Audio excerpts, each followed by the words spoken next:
Bus stand के करीब एक बुजुर्ग औरत पुराने फटे हुए थैले में सब्जियां बेच रही थी। धूप तेज थी, मगर इसके चेहरे पर मुस्कुराहट वैसी ही थी, पुरसुकून और सच्ची। वो थी शकुंतला देवी, जो अपनी साड़ी के प्लो से पसीना पोंछते हुए भी सादगी में निराली लग रही थी। किसी को क्या खबर थी कि इसी शहर की नई एसपी पुलिस अफसर नेहा सक्सेना दरअसल इसी औरत की बेटी है। नेहा पिछले कुछ हफ्तों से शहर में गैर कानूनी वसूलियों और सड़कों पर छोटे दुकानदारों से जबरदस्ती पैसे लेने की शिकायतें सुन रही थी।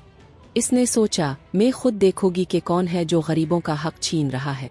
अगले दिन वो सादा कपड़ों में एक ऑटो रिक्शे में बैठकर बस स्टैंड के करीब पहुंची।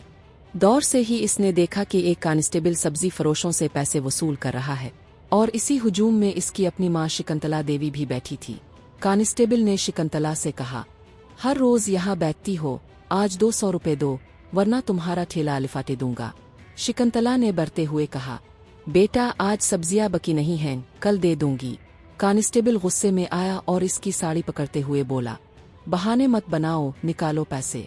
ये मंजर देखकर नेहा का खून खौल लिफाटे।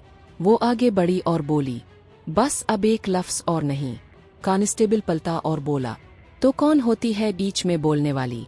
नेहा ने जेब से अपना शनाख्ती कार्ड निकाला और कहा, मैं हूँ एसपी नेहा सक्सेना।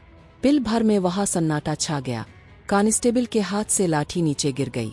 नेहा ने कहा, जिस साड़ी की तुमने बेइज्जती की है, उसी साड़ी ने मुझे पाला है। आज मैं इसी साड़ी की इज्जत वापस लेने आई हूँ। नेहा ने वही महकमाना कार्रवाई का हुक्म दिया और कांस्टेबल को फौरन मुअत्तल कर दिया गया। फिर वो अपनी माँ के पास गई, आहिस्ता से इसका हाथ पकड़ा और कहा, माँ अब कोई तुम्हें छू भी नहीं पाएगा। शकुंतला की आंखों से आंसू बह निकले, फखर और सुकून के।